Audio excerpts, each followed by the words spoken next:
તો જૂનાગઢ મહાનગરપાલિકાની સ્ટેન્ડિંગ કમિટીની બેઠક યોજાઈ, જેમાં શહેરના વિકાસ માટે અનેક મહત્વના નિર્ણયો પણ લેવામાં આવ્યા છે।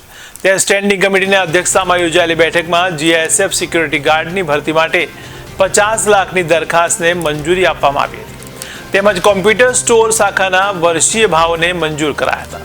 તો તાજેતરમાં ઝાંઝરડા રોડ પર ગેસ દુર્ઘટનામાં 3 માનવ જિંદગીનો ભોગ લેવાયો, તેમને 3 લાખ રૂપિયાની સહાય તેમજ ઈજાગ્રસ્તોને 50,000 રૂપિયાની સહાય આપવાની જાહેરાત કરાઈ હતી। ત્યારે 10 દરખાસ્તોમાંથી 9 દરખાસ્તોને મંજૂર કરવામાં આવી હતી અને 1 દરખાસ્તને પેન્ડિંગ કરાઈ હતી। આજે સ્ટેન્ડિંગ કમિટીની મીટિંગ મળેલી હતી, એની અંદર 10 દરખાસ્તો હતી, એમાંથી 1 અમે પેન્ડિંગ રાખી છે।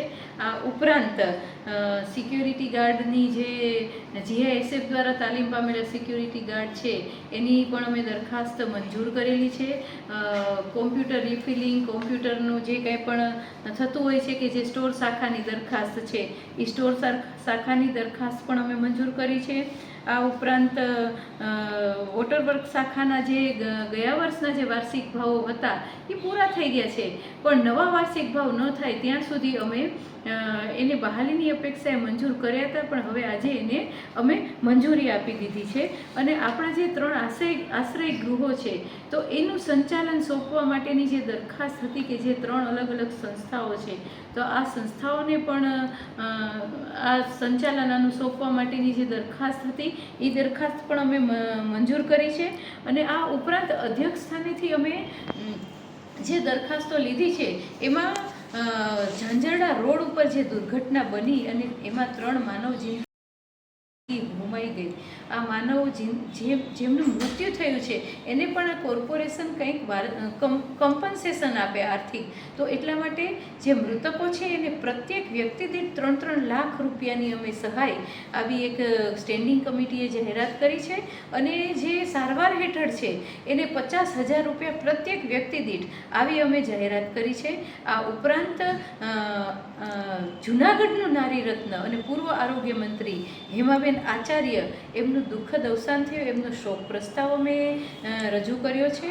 અને જયશ્રી ફાટકથી નર્મદેશ્વર સુધીનો માર્ગ જે છે એમને હેમાબેન સૂર્યકાંતભાઈ આચાર્ય આ નામ આપવામાં આવે, આ અમે સ્ટેન્ડિંગ કમિટીની અંદર મંજૂર કર્યું છે। આ ઉપરાંત પદ્મશ્રી દિવાળીબેન ભીલ કે જે જૂનાગઢનું ગૌરવ છે અને પદ્મશ્રી છે, તો પદ્મશ્રી દિવાળીબેન ભીલની કોઈ યાદગીરી જૂનાગઢમાં એની પણ યાદગીરી હોય, એનું પણ કોઈ મોન્યુમેન્ટ હોય, તો એના માટે એક મુંબઈની સંસ્થા છે એણે એની પ્રતિમા છે એ બનાવી આપેલ છે।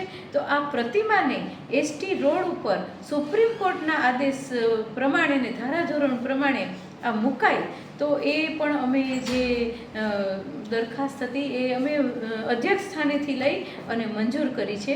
આવા વિવિધ કામો છે એ અમે મંજૂર કર્યા છે। તળાવના કામમાં ભ્રષ્ટાચાર થયો છે, શું કહેશો?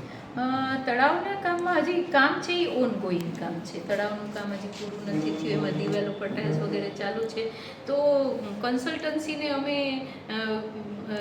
પૂછી અને પછી જો એમાં નબળું હશે તો ચોક્કસ અમે એના ઉપર આગળ કાર્યવાહી કરશું, પણ અમે કન્સલ્ટન્ટને પૂછી અને અમે યોગ્ય એના ઉપર કરશું। એનું જે મોનિટરિંગ છે અધિકારીઓ દ્વારા કરવામાં નથી આવતું, હા, અમે એ ચોક્કસ આગ્રહ રાખશું કે કોર્પોરેશનના અધિકારીઓ દ્વારા નિયમિત મોનિટરિંગ થાય આ તળાવના કામનું, એ અમે ચોક્કસ આગ્રહ રાખશું। બેન, જો ભ્રષ્ટાચાર જણાય તો બ્લેકલિસ્ટ કરશો અને ઈ અમે આગળ ઉપર અમે નક્કી કરશું, જો એમાં ભ્રષ્ટાચાર થયો હશે તો ચોક્કસ અમે પગલાં લેશું।